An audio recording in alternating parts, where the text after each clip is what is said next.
Hi, good day, dear colleagues. I'm Dr. Jihad, and our today's lecture is a continuation to the series that we have started, What Surgeons Should Know, and it's about ERAS, or as you see in front of you, Enhanced Recovery After Surgery.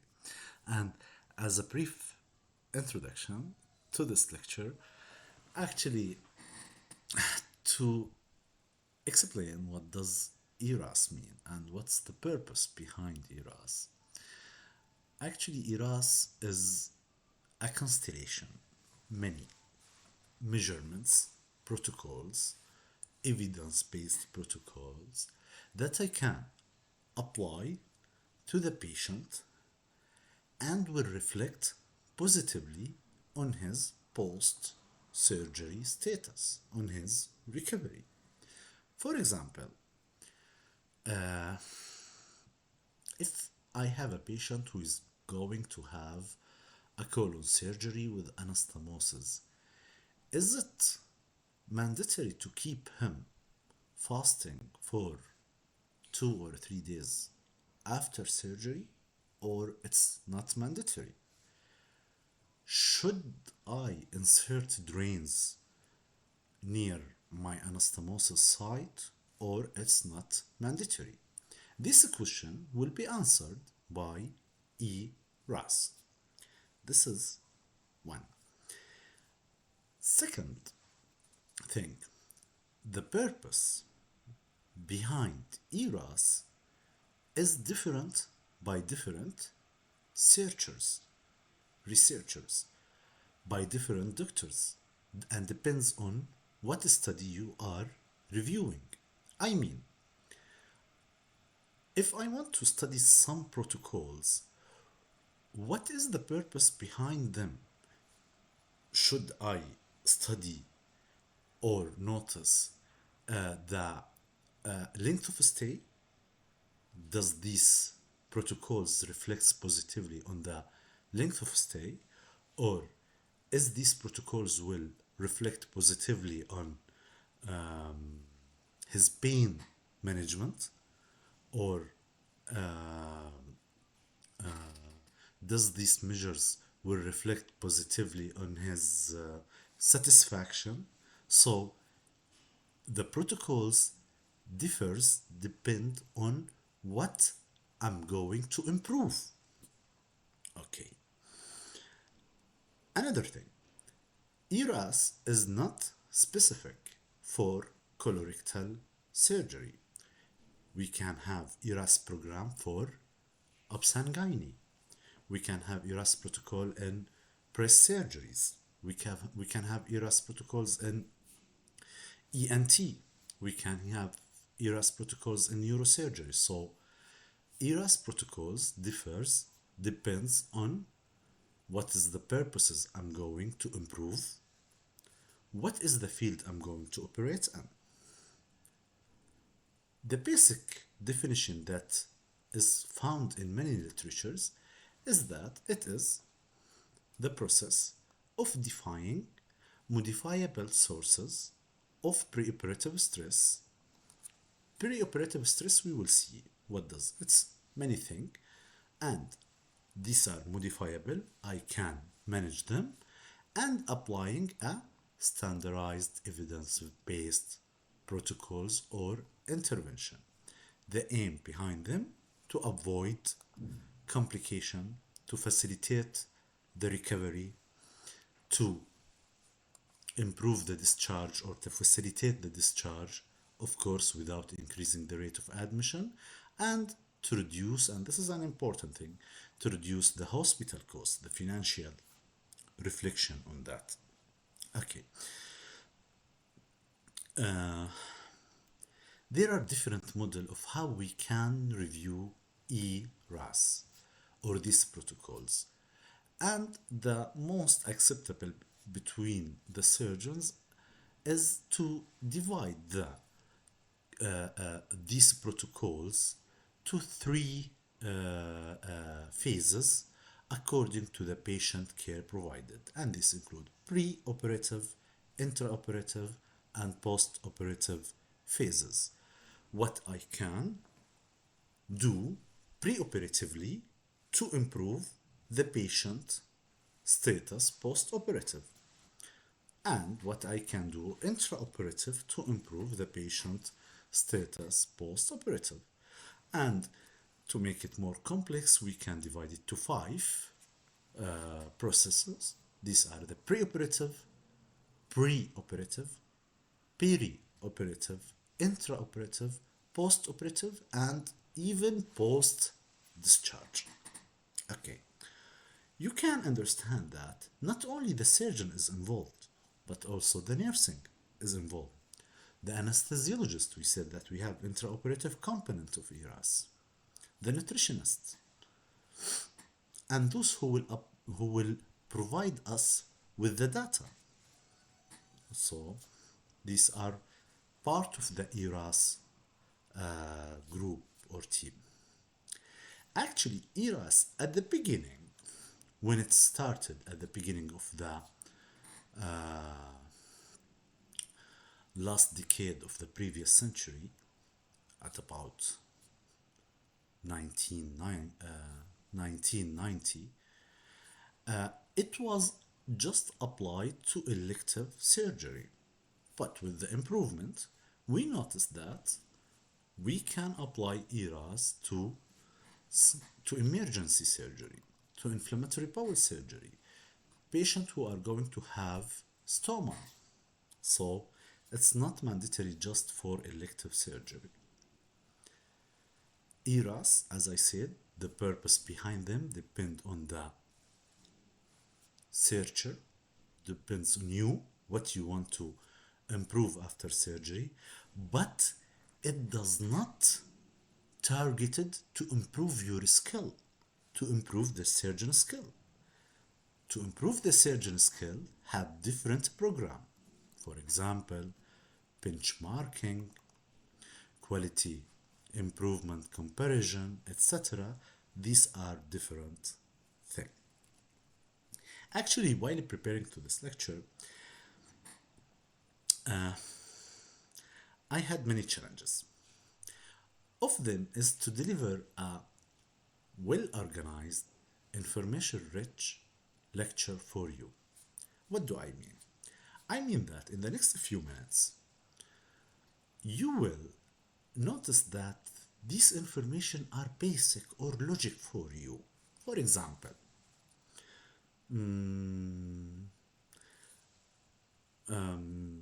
let's say patient who is going or having to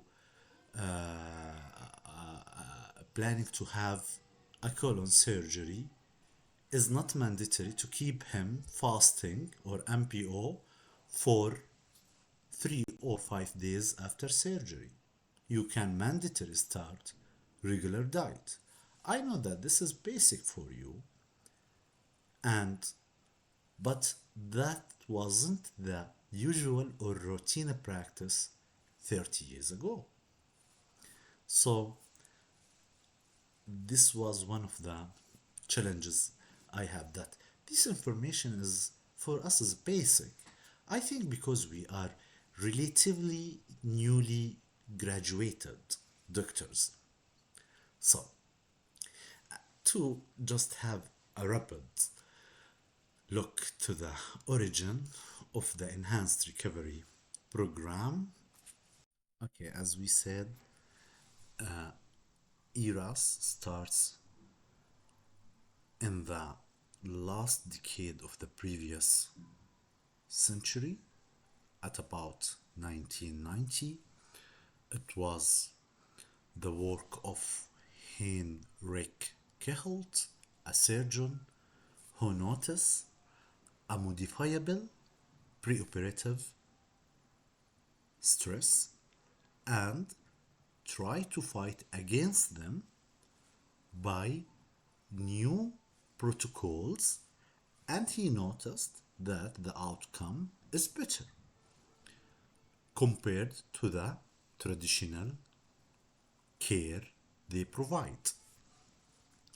And you see, this was his work, or this was how ERAS reviewed at the beginning.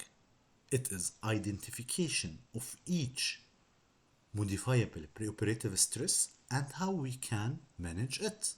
You can see that we have inflammation, sympathetic activation, vascular tone variation, endocrine activation, insulin resistant acute phase reaction, cytokine production, neutrophil, catecholamine, thrombosis, and how we can fight against them. This is the ERAS. For example, in inflammation, we use the NSAIDs, not opioid or called opioid sparing anesthesia or opioid sparing medication. Sympathetic activation, we use sympathetic block, mid-thoracic anesthesia, fluid optimization. We will discuss fluid optimization. For example, early diet, acute phase reaction, how we can fight against them with the use of minimally invasive surgery. We said intra-op is a component of the ERAS.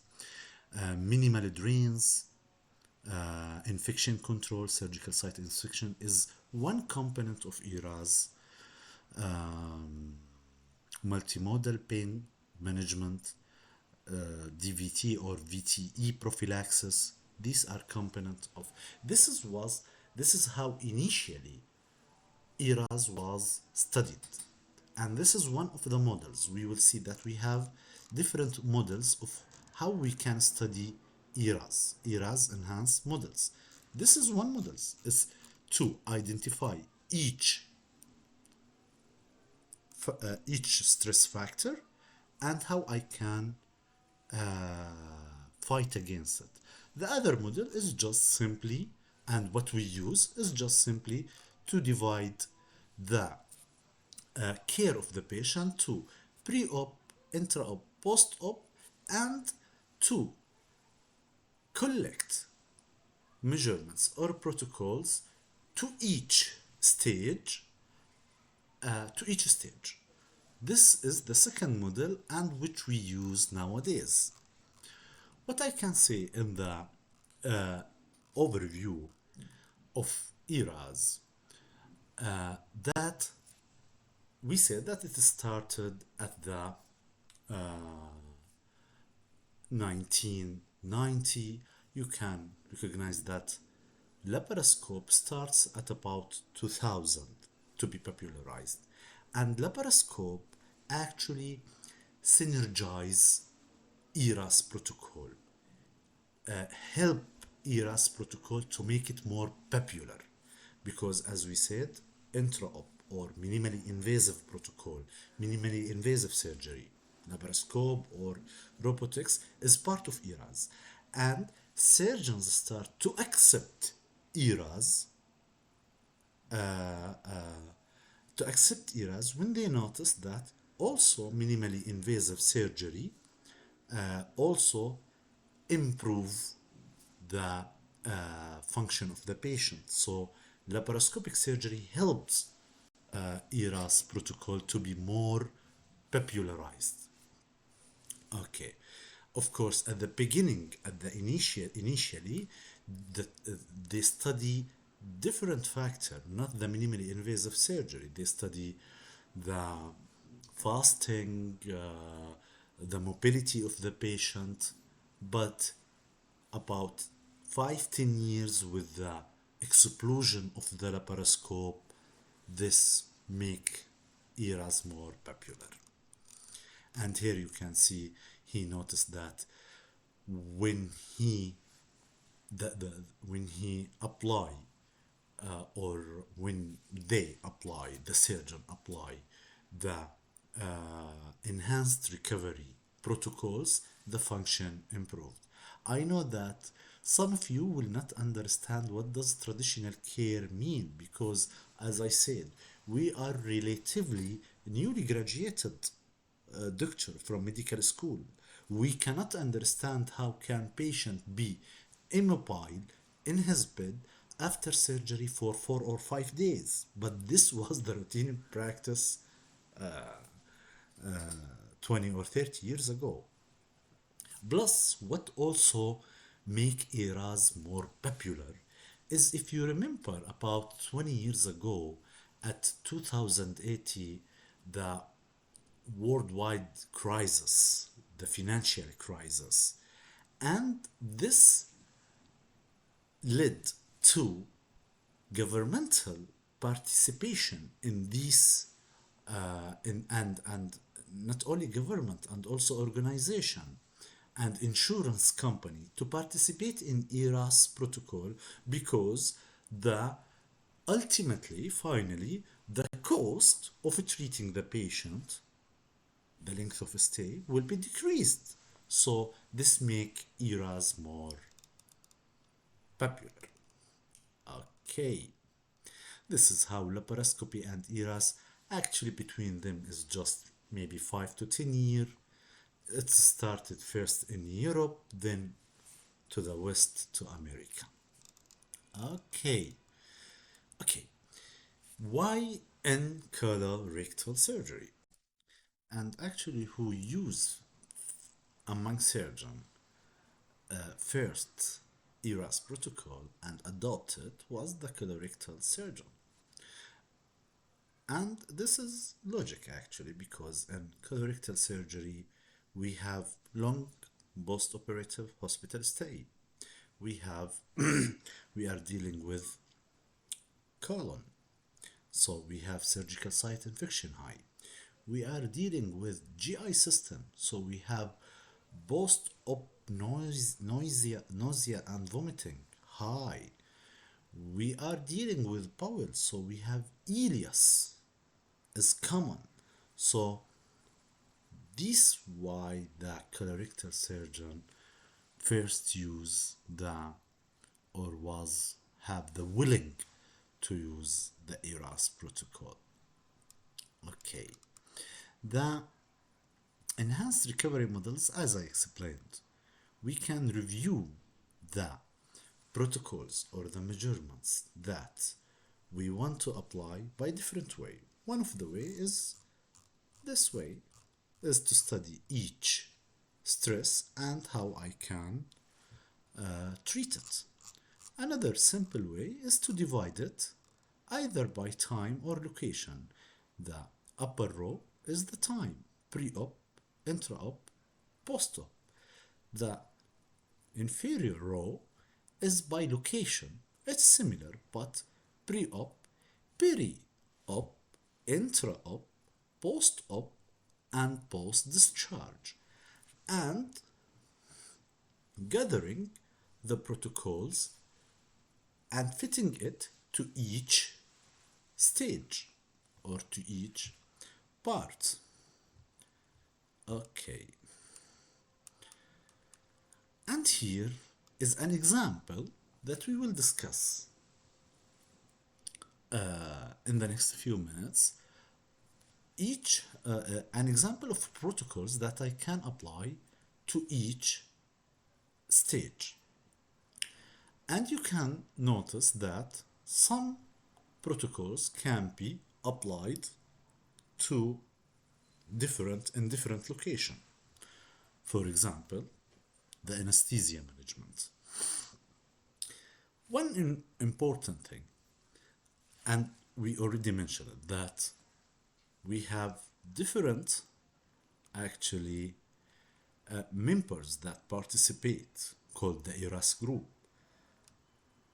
Of them, the anesthesiologist, the nursing, and only the surgeon and the patient is the persistent two elements in each phase. The patient and the surgeon, the only two player in each phase. Okay, you can see, for example, pre-op, for example, in the clinic, what I can apply some protocols that will reflect positively on the patient outcome. These are, for example, in the clinic, educate the patient, risk assessment, explaining the patient about the complication, the risk, and risk assessment, it's assessing the patient comorbidities, etc., and try to deal with them. Optimization, surgical planning, and informed consent from the patient. These should be done as outpatient, pre-op in the clinic, peri-op before the surgery. Risk reduction, for example, we will discuss each phase and what is evidence-based protocol applied to it. But this is what element we have. Risk reduction, for example, in the pre-op location is, for example, the bath, shower the day before, for example. Initiation of the protocols, confirmation of the education that the patient is understanding. This will help the patient to be and this will improve his satisfaction actually also. The post-op nausea and vomiting, this is, we will fight it even pre-op, peri-op, and multimodal analgesia also peri-op. Intraoperative, here appear the anesthesiologist. With multimodal analgesia, we will explain what does multimodal analgesia means. We have standard protocols. Actually, it's not the time for this lecture, the time in, the time out. These are the protocols, depends on trust actually. We have here confirmation of protocols, multimodal analgesia, intentional fluid management, not liberal, we will see. Minimal surgical stress, how I can use minimal invasive surgery, laparoscope, robotic, it's better than open, and minimal drains and tubes. This is components of ERAS. Post-op nausea and vomiting prophylaxis. Some anesthesiologist intra-op gives dexamethasone and ondansetron. This is how. Post-op, we continue with multimodal analgesia. Immediate diet, immediate mobilization. Drain, tube, line out as soon as possible. Only intentional diagnostics, defining the discharge criteria. Education, establishing a follow-up plan. These are part of that. And post-discharge, one of the important components of post-discharge is to keep contact with the patient. With, for example, telephone call, telemedicine called. Okay, what analgesia, it continues. Communication pathway, frequent contact, and outcome analysis. Okay. Here just they discuss what is the first step in enhanced recovery program. We already said the first step to create enhanced recovery program is to know what parameter you want to improve. Do you want to improve the patient satisfaction? So educate him. This is the most important part of ERAS program. Do you want to improve the pain of the patient? So use multimodal analgesia and let the anesthesiologist participate with you. So the first step is to say what you need to initial skip. Where is it? Where is it written? To start the team need to be improved. What outcome need to be improved? Okay. And here you can see that members from not only surgery, anesthesia, nursing, and also pharmacy, administration, and nutritionist can be part of the ERAS protocol. Here are some elements in colorectal surgery according to phase or location. We said this is according to location. For example, pre-op, I imagine it as in the clinic. Informed consent. Educate the patient. Optimize the patient if he had, for example, heart failure. So let the cardiologist participate with you. Peri-op, before the surgery in hospital. Bowel preparation, we will see this according to the guideline or to the evidence-based. What is the recommendation?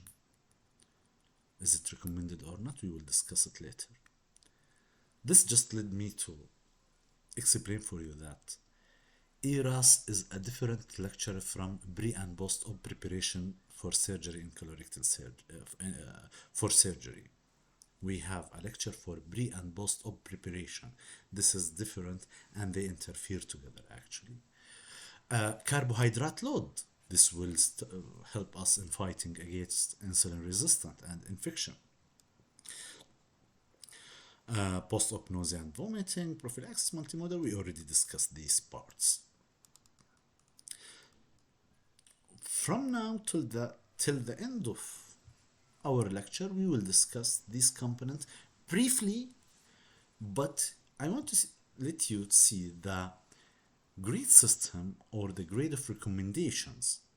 Actually, no absolute information we have or no absolute guideline we have. We have like a grade of evidence, I'll call it the evidence-based. We have, as you see here, grade 1A, 1B, 1C, so 1A, B, C, 2A, B, C, and the strongest recommendation is for 1A, the weakest is 2C. It's, for example, removing the Follis catheter post-surgery in colon surgery. Is it recommended? Yes, it's recommended. What type of recommendation? 1A, 1B. This is actually a data process and is it randomized controlled trials, meta-analysis? So I just provide this picture because every single protocol is combined with the grade of evidence and recommendation from this picture. This is when we say 1A, you can understand that this is a strong recommendation and etc. Okay, briefly we will discuss the elements and we will start with the pre-operative elements of ERAS and colorectal surgery. As I said, imagine that we are in the clinic. Okay, and some of the protocols that can be applied preoperatively at the clinic that enhance the recovery. First of all, you can see here education, or in other words, pre-admission counseling. Actually, a preoperative discussion regarding the clinical milestone and discharge criteria should typically be performed before surgery. Actually, you can see here a picture, a doctor explaining each operative phase for the patient. It's shown that it will reflect positively on his recovery, and important to use a common language between both. Preoperative optimization. This is actually, we are talking in the clinic before the surgery. Preoperative optimizations means dealing with the risk factor assessment, dealing with the comorbidities of the patient. For example, if the patient have heart failure, consult the cardiologist. Pulmonary disease, consult the pulmonologist, etc. Actually, some certain conditions is out of the scope of this lecture. It will have different separate lecture dealing with certain comorbidities. But what routinely should be done to all patients, we have 4, 5, 6 elements that should be screened to all patients pre-operatively and optimized. Of them is the smoking cessation. stopping smoking, screen for diabetic, screen for malnutrition, and what else? Smoking, nutrition, and anemia, screening for anemia, and dealing with diabetes. Actually, I don't want just to disturb you, but it depends on your country and where you are. In some Western country, they have different programs. For example, here you can see we have a program that is applied at this time. While we are in the preoperative phase, while we are in the clinic, and this program is dealing with optimization of the patient preoperatively, called strong for surgery. You can see strong for surgery. It's dealing while the patient in the preoperative and immediate preoperative phase. It's actually optimizing certain factors in a patient, in all patients. Of these components of the strong for surgery program, which is under the umbrella of enhanced recovery program, is screening and dealing with nutrition, screening and dealing with diabetic patient, screening and dealing with medication, different medication, smoking cessation, delirium, pain management, rehabilitation, and directives. And here you can see we have a checklist routinely for every patient. I know it may be not applied in your country, but actually this is what's ideal. You can see here we have a checklist for nutrition to screen for malnutrition. We have blood sugar control checklist.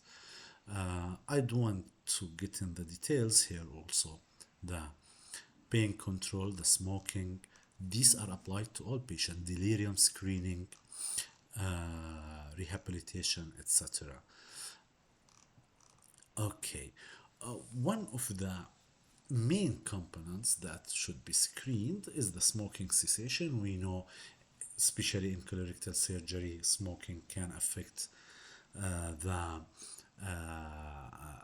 can affect the anastomotic leak, or the anastomotic complication, can impair the microcirculation, increase the post-op pulmonary complication, with a special consideration in patients with inflammatory bowel disease.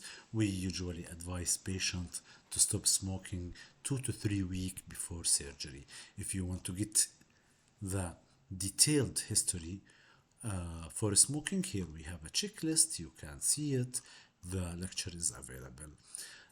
The PDF version of the lecture is available. Actually, this is about smoking cessation, preoperative nutrition. Actually, again, should be screened routinely.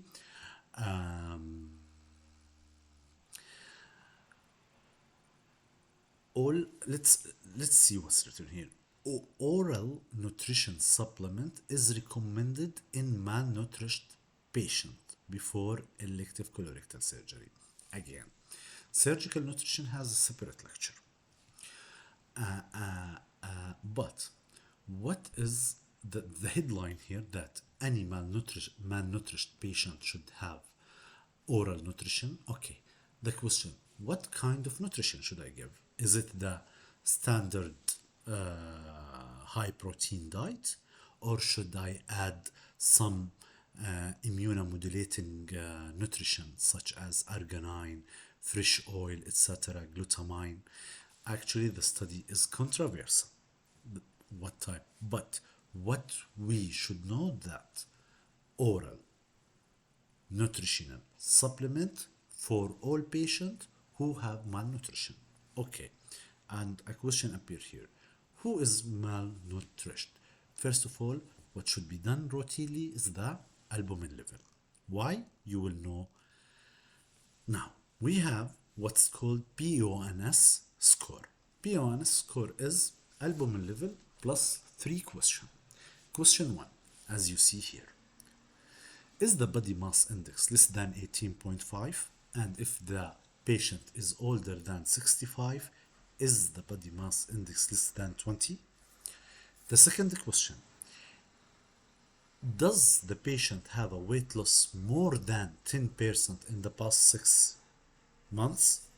Question 3, have you been eating less than half or 50% of your normal diet?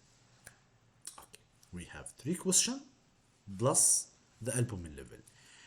Any yes of answer of this question, or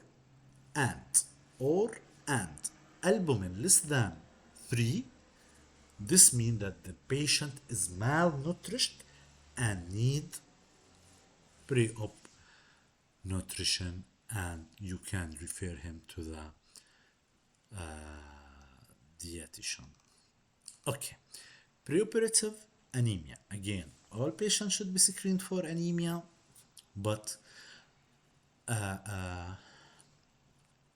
all patients should be screened for anemia. And in colorectal surgery we have a problem. That one of the manifestation of right colon cancer is anemia, and we have chronic GI loss. Actually, this is a nice picture that guide us of how to screen for anemia. First of all, the HP level. If it is normal, no intervention. So it's, if it is not normal, what does not normal mean? If the HP less than 12 gram per deciliter in female or 13 in male, so I have to do ferritin. If the ferritin is low, so this is iron deficiency anemia. If the surgery is after 6 weeks, I can give oral iron. If it is less than 6 weeks, so I have to give IV iron. If the ferritin level is normal, so I have to think of kidney problem, looking for kidney function test, and if it is affected, impaired, I have to ask or consult the nephrologist. If it's normal, the kidney is normal, the ferritin level is normal, and I have low HP, so I have to think of B12 and folate deficiency, and the patient may need folate and B12 supplements. Hyperglycemia. Again, all patients should be screened for hyperglycemia. And actually, our screening we have is guided by the HbA1c. HbA1c. And we have certain indication when to do HbA1c level, when to ask for HbA1c. And these are patient. Okay, I said that all patients should be screened. You can screen them by history, asking them blood sugar. If it's normal, that's enough.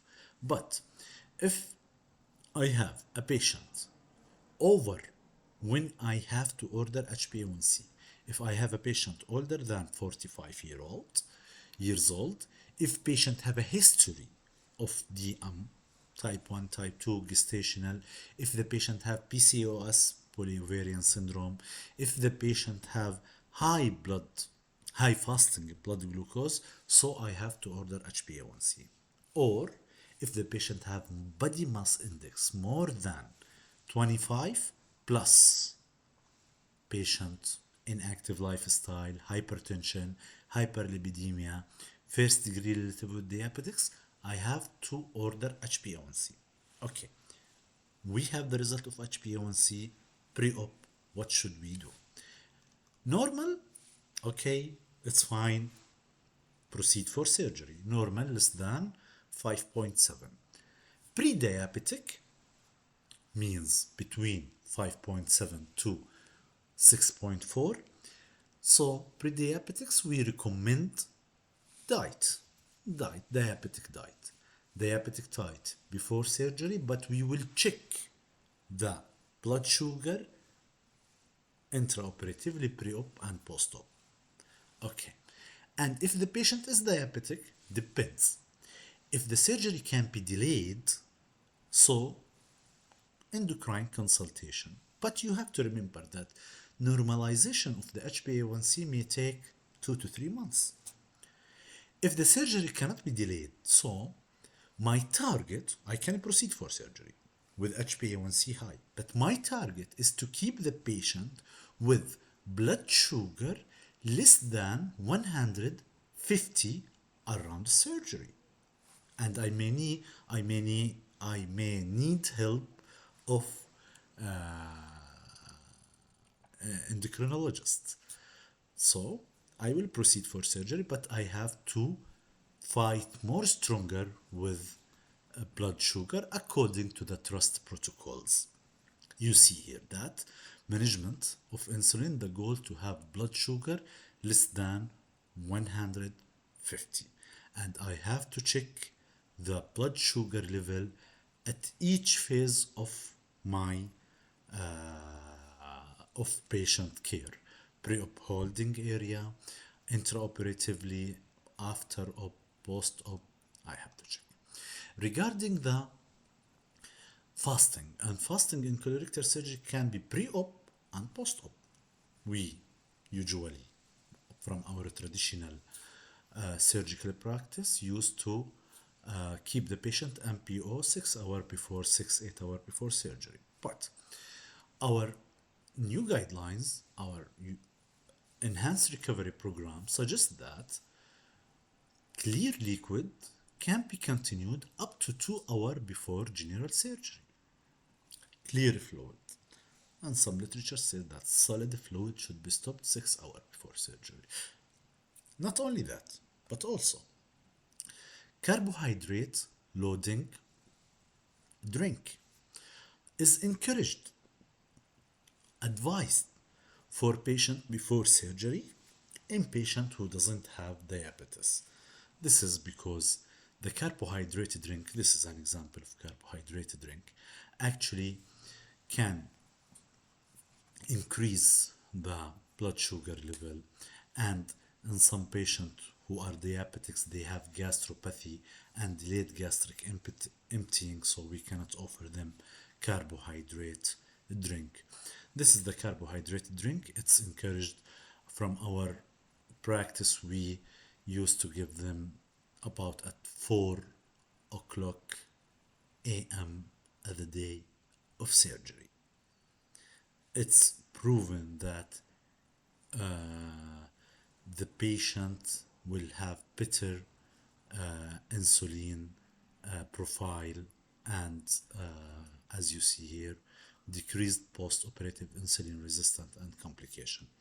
What I can add about the pre-op, this is a trademark or commercially available, that most the best type of carbohydrate which contain the maltodextrin,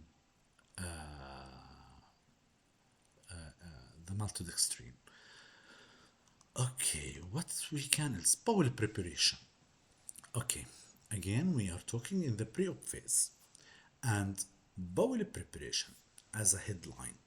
Recommended mechanical bowel preparation for patients who are undergoing colorectal surgery, plus not only bowel preparation plus oral antibiotic. I know that many questions appear here. What is regarding right colon surgery? Should I do bowel prep? What type of bowel preparation? Mechanical or non-mechanical? This is out of the scope of this lecture.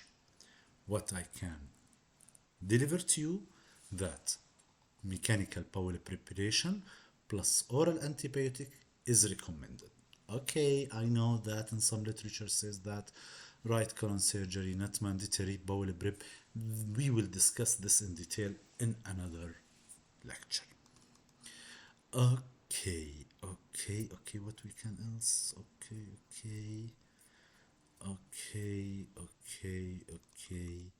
In hospital, we already reach the hospital, we admitted our patient, what protocol we can provide to patient to improve his recovery. Okay. Intraoperative, what elements I can add intraoperatively to enhance the recovery, and here appear the role of the anesthesiologist, the smart anesthesiologist, and here we will understand how the ERAS group or the anesthesiologist is an important part of the ERAS group. Again, multimodal analgesia, as we previously discussed, can tell use intraoperatively regarding use of multimodal analgesia, non-selective NSAIDs, ketamine, acetaminophen, tramal, IV or oral anesthesia, opioid sparing, local anesthesia, either in single shot or continuous, epidural anesthesia if we are talking about open surgery. So this is the game of the anesthesiologist. Fluid management, either peri-op, pre, post, or intra-op. Also, here the anesthesiologist plays an important role. Let's see what's about the fluid management. Fluid administration should be tailored to avoid excess fluid administration and also to avoid fluid restriction and hypovolemia. This is, you will understand that this is, we are talking now intraoperatively, this is the game of the anesthesiologist. This is now the job of the anesthesiologist. If he understand well what does restrictive fluid management mean, which is by another word zero balance mean intraoperatively.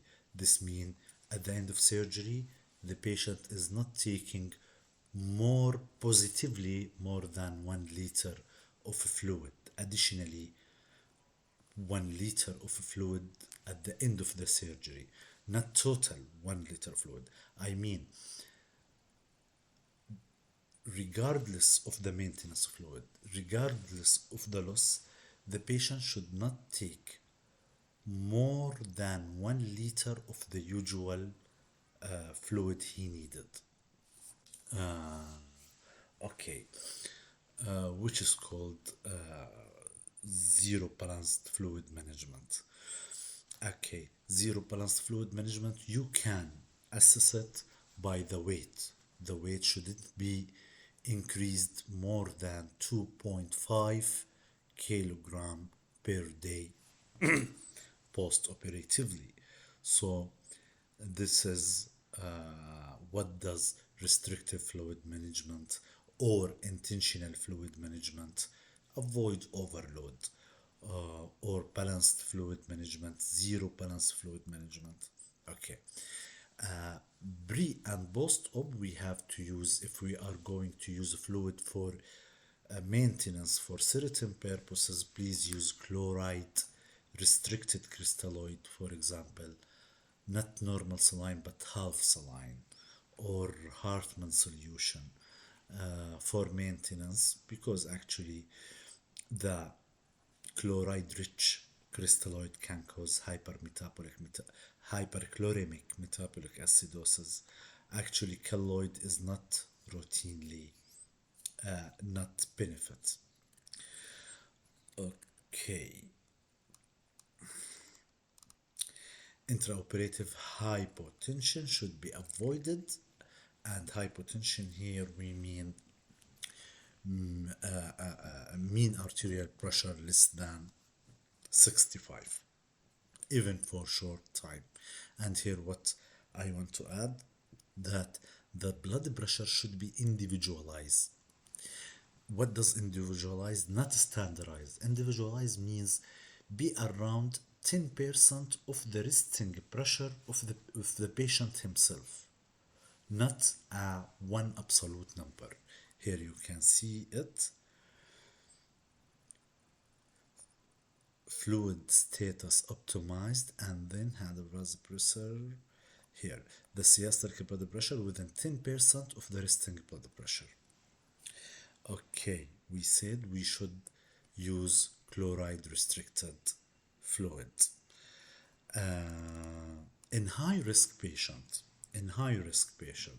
or in patients who are expected to have significant intravenous losses, the study shows that goal-directed fluid therapy is beneficial, is helpful. What does goal-directed fluid therapy? Actually, it is giving fluid according to objective parameters such as cardiac output, not simply the cuff pressure, for example. Giving fluid according to the cardiac output, stroke volume, oxygen delivery, oxygen extraction, mixed venous oxygen saturation.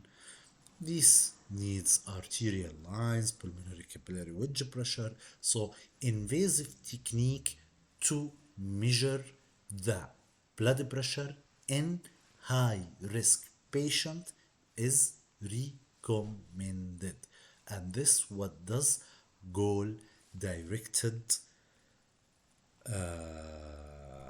fluid therapy means intraoperatively. And I know that you already saw patients that intraoperatively the anesthesiologist used to insert arterial line or wedge pressure to detect or to measure the cardiac output, these objective parameters, not simply the cuff pressure. This is what. Okay. What's here? In the absence of surgical complication or hemodynamic instability, intravenous fluid should be routinely discontinued in the early post-op surgery. So, okay, when I can stop the fluid, actually there are restrictive model.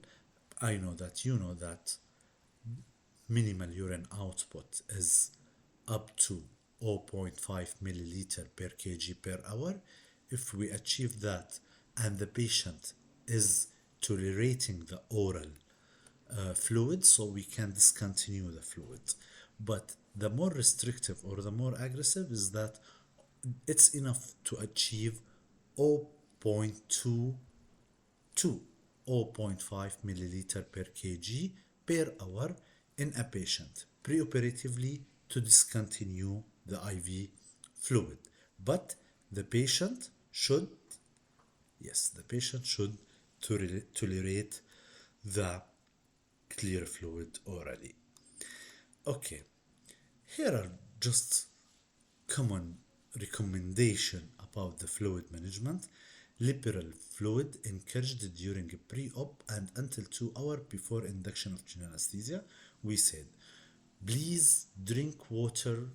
Liberal means as much as you can before surgery and up to 2 hours. Zero balance intra-op, and we said zero balance is best guided by the weight of the patient. Shouldn't be increased more than 2.5 kilogram per day, and if the surgeon or the anesthesiologist is smart, no more than 1 liter additional fluid is giving intraoperatively, additional. And normotension and urine output should be maintained with reactive intravenous fluid until oral intake is adequate. Oral intake adequate. Urine output, discharge, DC. Stop IV fluid even post-op hour 1, not day 1. Okay.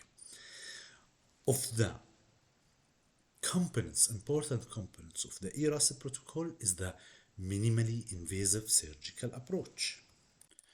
Okay, and minimally invasive surgical approach is one of the components of the ERAS, and In colorectal surgery, this is the usage of laparoscopic, as you see here, or robotic surgery. Actually, we are not going to discuss what is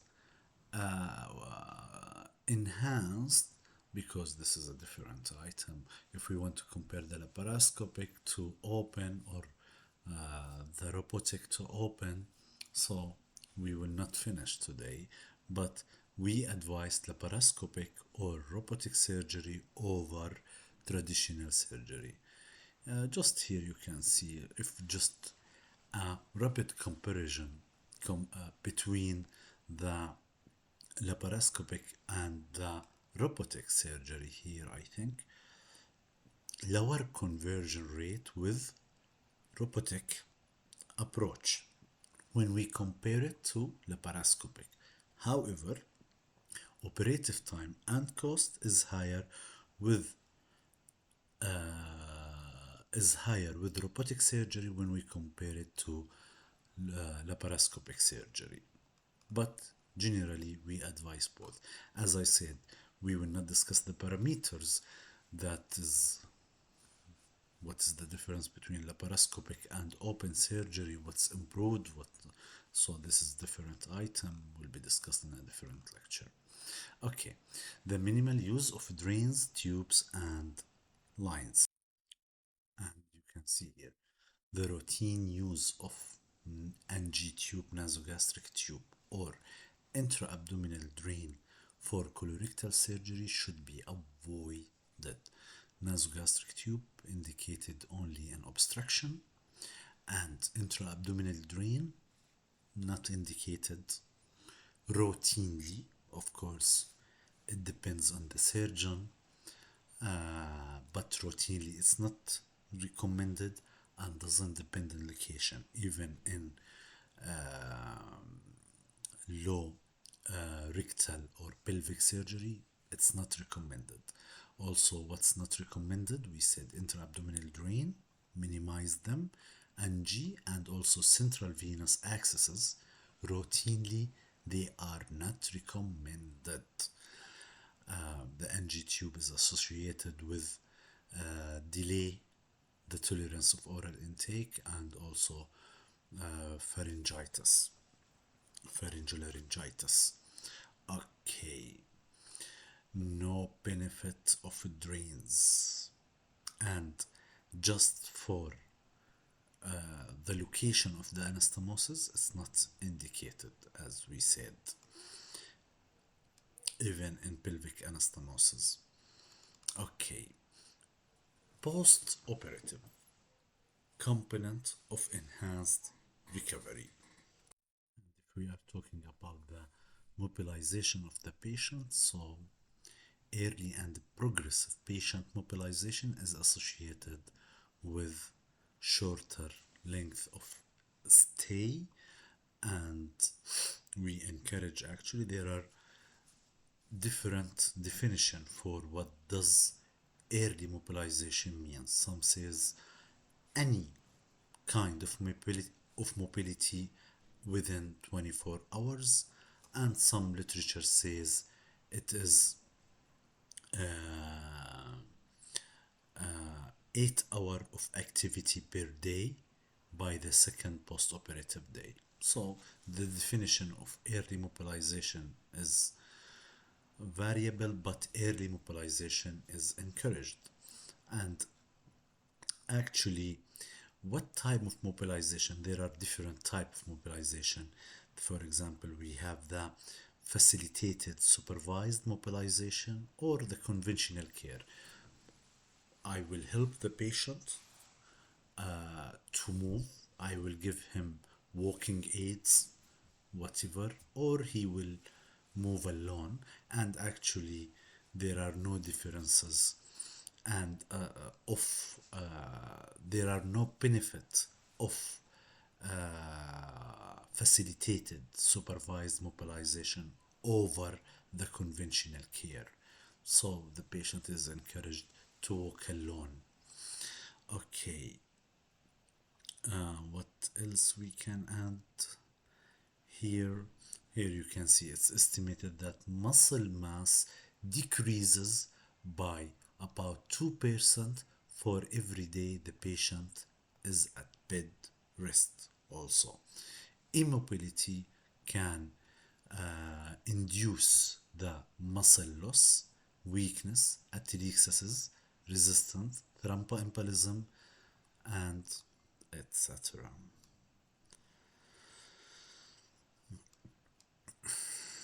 Okay, ERAS prevention, and patients should be offered a regular diet within 24 hours after elective colorectal surgery, and low residual diet,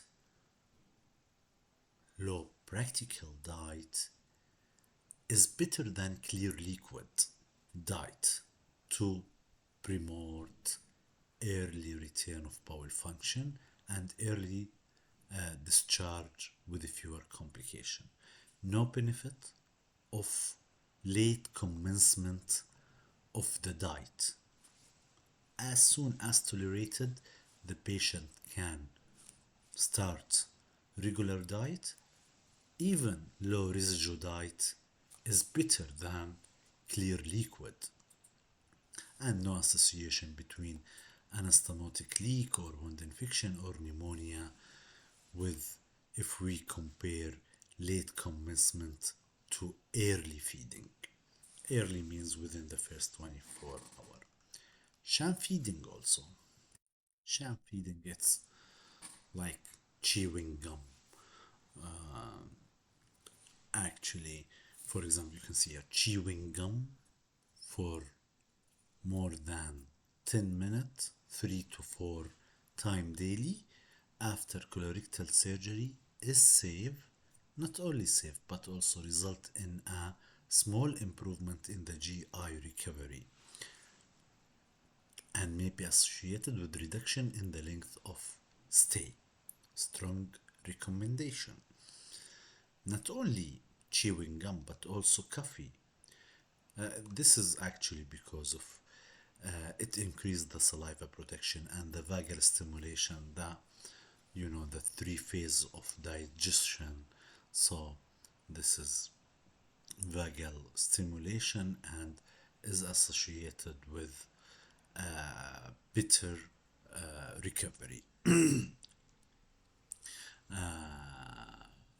Some studies strongly suggest the caffeine and coffee may stimulate the lower GI tract, and they suggest them. Okay. Okay, also, Alvimopan can be considered one of the ERAS medication that antagonize the effect of opioid, especially on post-operative GI function. Patients who are on opioid with ELIAS or decreased transient time, so can be offered. This is Alvimopan under the trade name Anti-Reg. Okay, urinary catheter. Urinary catheter here should be removed within 24 hours after colon surgery or upper rectal surgery, and after 24 to 48 hours if we have mid or lower rectal resection. In lower or mid rectal resection, we retract the bladder, we have dissection at the lateral pelvic nerve, so we delay it a little bit. So Follis urinary catheter is removed within 24 hours and even within 8 hours in some study within 8 hours after surgery. If we have colon or upper rectum, if we have mid or lower rectum, within 24 to 48 hours of surgery. Multimodal analgesia. You can notice that multimodal analgesia is pre-op, intra-op, post-op. What's new in post-op multimodal analgesia, it's the same as we to what we already discussed. But we have here the rescue plan for suboptimal analgesia. If the patient we are post-op, we use the multimodal opioid sparing analgesia, but the patient is not responding. The rescue plan is simply directed to take proper history and to determine what is the pain, what is the nature of pain, what is the source, the cause of pain.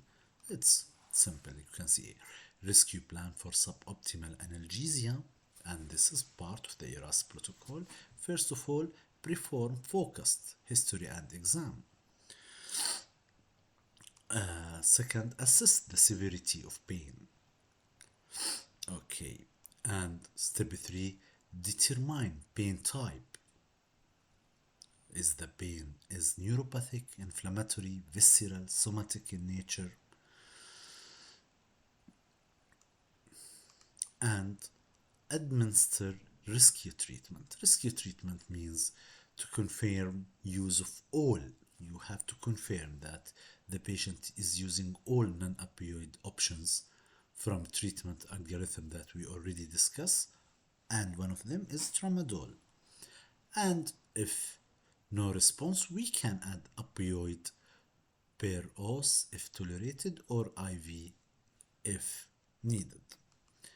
And of the post-op component is to determine the discharge criteria. And when to discharge a patient with colorectal surgery is a component of the ERAS, and here you can see hospital discharge before return of bowel function may be offered in selected patient, in selected smooth surgery, low risk patient. Yes, we can discharge these patients before the return of bowel function. It's not mandatory. Okay, there are some criteria we have. It's actually trust dependent and team dependent when to discharge the patient. But of these criteria, for example, is the return of bowel function, along with tolerance of oral intake, adequate pain control with oral analgesia, and ability to mobilize in the absence of complication. You can discharge the patient, as we said, even before the return of bowel function. There is a concept of ambulatory or outpatient colectomy. The total length of stay is 1 day or 1 to 2 days, especially in the laparoscopic surgeries. Okay.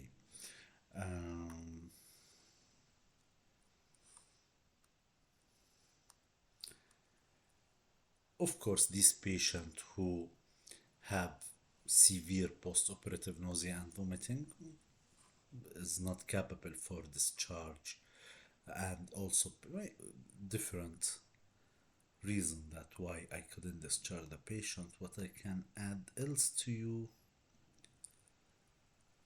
we have a principle called same day discharge after colorectal surgery. Actually, these are the low risk patients.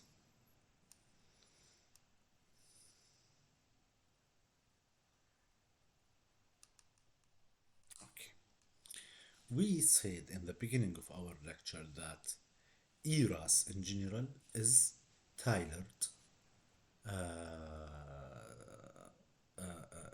done for patients who are going to have elective surgery, and then was popularized to patient with inflammatory bowel disease, to patient with, as you see here, enhanced recovery in stomach, rheation and reversal. Actually, the same principles above we can apply it to patient with stoma. Patient undergoing ileostomy gradation should receive stoma teaching and counseling regarding how to avoid dehydration.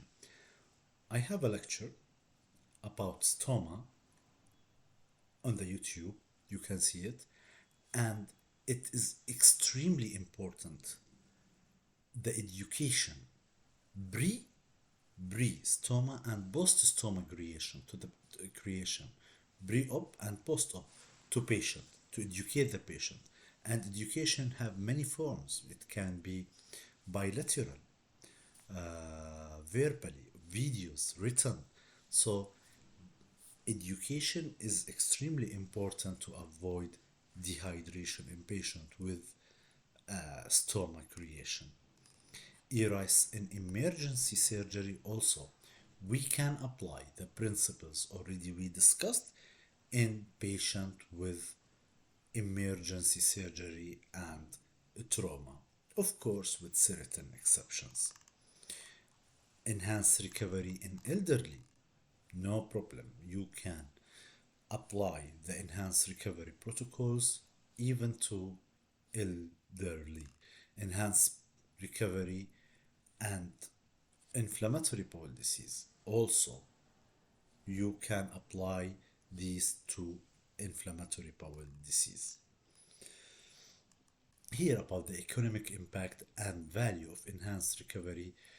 Actually, what make the ERAS more popular in the last few years is that it saves some money for the government, for the insurance companies. So, and here a nice, just in fact, ERAS can and should fulfill what is referred to the quadruple aim. We said that we have many things that we can target it to enhance after surgery, and here a quadruple aim for things that need to be achieved from ERAS. It is achieving not only better patient outcome, lower cost, improve patient satisfaction, and also medical nurser and provider satisfaction. Medical health personnel satisfaction, patient satisfaction, better patient outcome, and lower cost.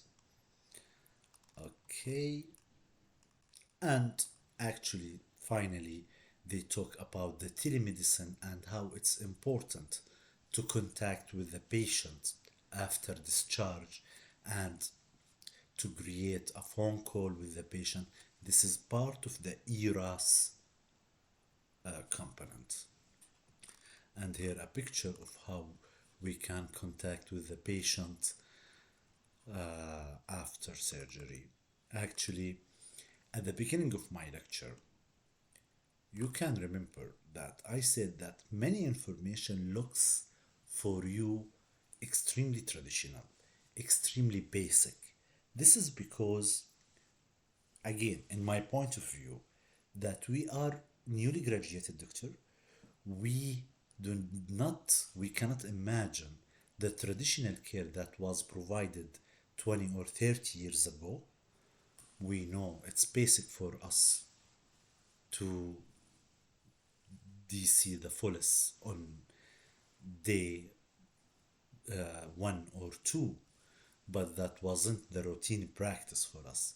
This is why some information in this lectures looks a little bit boring and not interesting, because it's the routine usual our practice. But I hope at the end of this lecture that you understand that ERAS is a bundle of evidence-based protocol targeted to enhance the recovery of the patient, decrease the perioperative stress, which will reflect on different items, including the length of stay, the economic status, etc., etc., etc. Thank you. That was our today's lecture about ERAS. We finished. Bye bye.